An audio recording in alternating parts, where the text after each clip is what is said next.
She said Lizzy Anjorin doesn't live fake life. Lizzy Anjorin always speak the truth. That is what the prominent personalities, that is what they love. In Abuja, when I came to Abuja, I received a lot of people, many representatives from everywhere. I don't want to mention it. Some people invited me over. Some people sent. Ẹ̀yin èèyàn mi, Lizzy Anjorin ó ti padà jáde ó ti jáde báyìí wá sọ èèyàn tí òun yóò dìbò fún ní ọdún 2027 tí a ó máa ṣe general election. Ó ní wípé òun ní group tí òun kó àwọn èèyàn sí tí ó jẹ́ wípé 10 minutes òun yóò kàn sọ fún wọn wípé ó yá ibi báyìí là ń lọ o.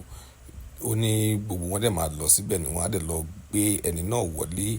Àwọn ọ̀rọ̀ tí Lizzy Anjorin sọ ní nípa ìbò 2027 ẹ̀yin tèmi ẹ jẹ́ ká gbọ́ látẹnu rẹ̀. Delegates to come and welcome me to Abuja, and I was happy.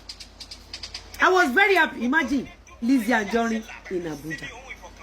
The troops in, some of them asked me to come and open for them on Sunday. Some of them asked me to open for them so hours, which I don't want to mention. Some of them sent their workers, their PAs, to pick 1 or 2 things.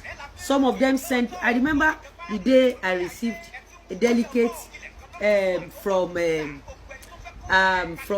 particular, I don't want to mention. They said they were being sent to my office to welcome me to Abuja. I have my own group to support the positive side of life. That is why I keep telling you as a youth. Listen to this, Davina. I have never met Davina. I don't speak to Davina. I have never chatted Davina in my life. I have never spoke to Davina. But listen to what Davina says she loves about me. You will never know. You will never see them. Níbi tí mo bá dé nínú ayé leni. Èmi náà ní àwọn crowd tí mo ń control gidi. But you will never know. We know where we are going to. 9 minutes, 24 hours to voting. I know how to direct them. We go this way. Once I give them signal, 30 anymore, we know where we are heading to.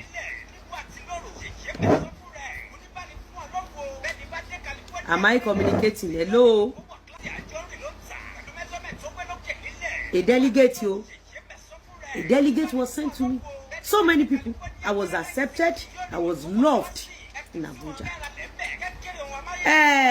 Baba Obi. Baba náà ló ní pharmacy ní Abuja. He's under construction and all that. Only kọ́kọ́ ṣẹlẹ̀ ńgbà kan. Baba Atiku, Gimbia Street. That street, I think it was a mother to Alhaji Atiku's